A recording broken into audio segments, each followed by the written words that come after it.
Everyone, welcome back to my channel सपनों का महासागर। तो आज की वीडियो हम बात करने वाले हैं कि आखिर स्त्री को हनुमान जी की पूजा अर्चना करनी चाहिए नहीं करनी चाहिए, क्या उनको स्पर्श करना चाहिए या उनके व्रत भी कर सकती है नहीं। देखिए, काफ़ी सेंसिटिव ये टॉपिक है और इस पर हजारों आदमियों की राय भी आपको अलग अलग मिल जाएंगी, जिसमें कि आपको काफ़ी मिथ देते मिल जाएंगे कि आखिर स्त्री को इसलिए पूजा नहीं करनी चाहिए, इसलिए पूजा नहीं करनी चाहिए। काफ़ी मिथ भी फैले हुए हैं और काफ़ी जो है चंद लोग ही हैं जो आपको इसके ऊपर सही वजह बता सकते हैं कि स्त्रियों को हनुमान जी की पूजा करनी चाहिए नहीं करनी चाहिए और जो नियम है वो स्त्रियों के लिए क्यों बनाए गए हैं। तो आज की इस वीडियो में हम खुल के बात करने वाले हैं और आपको हर एक सही जानकारी देने वाले हैं कि आखिर हनुमान जी की पूजा स्त्रियों को करनी चाहिए या नहीं करनी चाहिए। तो पहला जो टॉपिक है वो यही है कि क्या स्त्रियां हनुमान जी की पूजा कर सकती हैं। देखिए, स्त्रियां हनुमान जी की बिल्कुल पूजा कर सकती हैं, मंदिर में भी जाके पूजा कर सकती हैं और घर पे भी पूजा कर सकती है। इसमें कोई दिक्कत वाली बात नहीं है। सिर्फ मासिक धर्म के दौरान पूजा नहीं करनी चाहिए, बाकी दिनों में आप हनुमान जी की पूजा कर सकती हैं। लेकिन आपको उसके लिए इतना भी समझना पड़ेगा कि हनुमान जी की पूजा के नियम काफ़ी कठिन होते हैं, काफ़ी चीज़ों का ध्यान रखना होता है। जैसे कि अगर आप हनुमान जी की पूजा कर रहे हैं तो बीच में उस पूजा को नहीं छोड़ सकते हैं।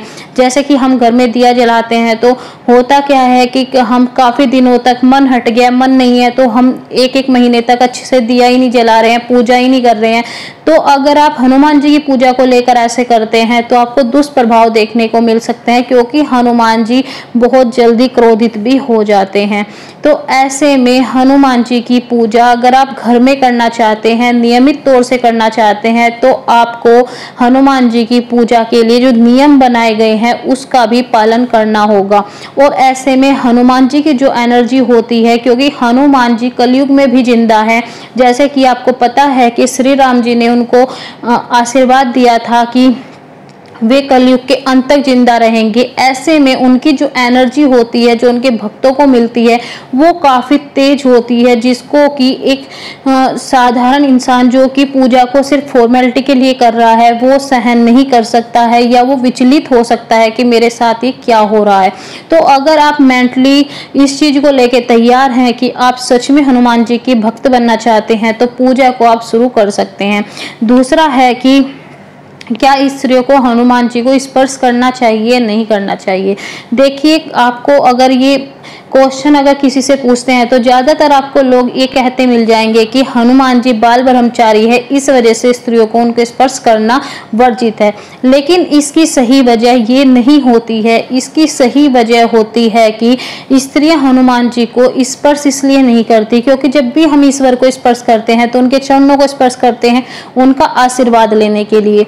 तो ऐसे में हनुमान जी ने हर एक स्त्री को माता का दर्जा दिया है। जैसे कि हनुमान जी सीता माता को माता कह के संबोधित करते थे, वैसे ही वैष्णो माता को भी माता कह के संबोधित करते थे।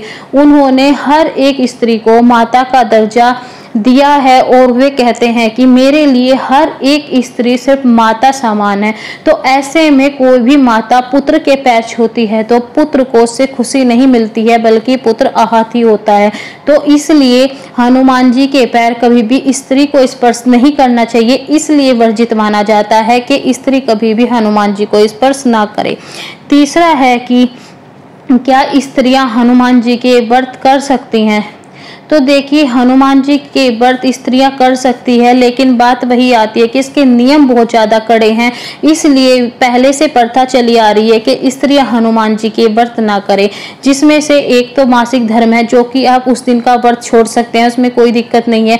लेकिन दूसरा है कि अगर आप हनुमान जी का व्रत कर रहे हैं तो आप बिल्कुल भी झूठ नहीं बोल सकते, आप किसी की निंदा नहीं कर सकते।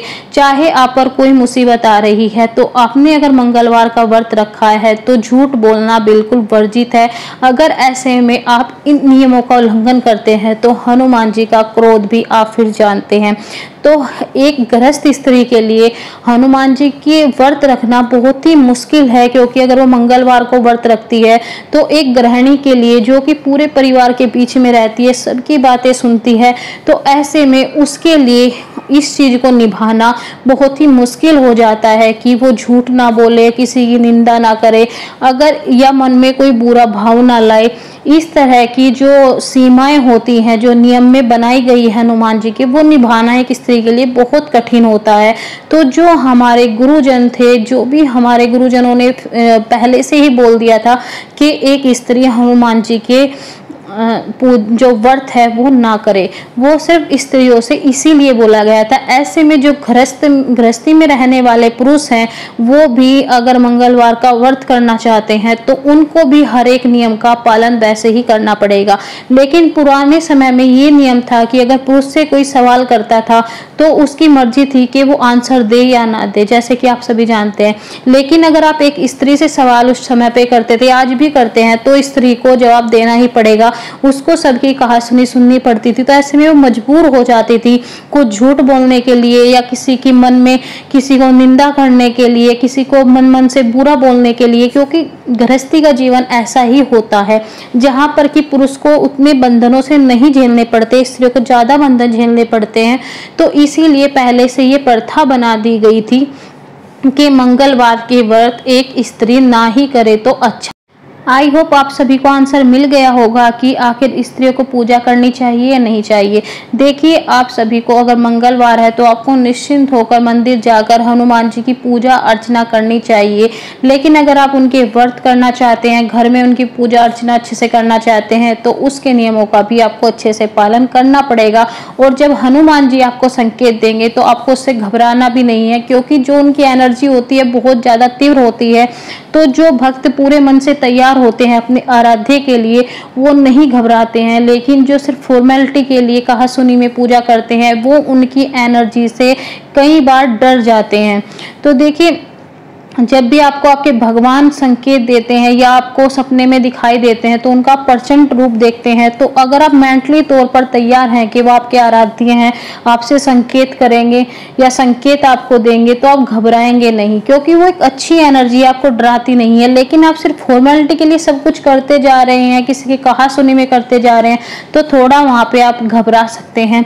तो आप अपने मन से तैयार हैं तो पूजा अर्चना करिए, बहुत अच्छी बात है, हनुमान जी की पूजा अर्चना करिए। वीडियो अगर पसंद आए तो लाइक करें, चैनल को सब्सक्राइब करना ना भूलें, बेल आइकन को हिट करें ताकि टाइम पे आपको हर एक वीडियो का नोटिफिकेशन मिलते रहे। तो अंत में इस वीडियो का एंड करते हैं। जय जय बजरंग बली।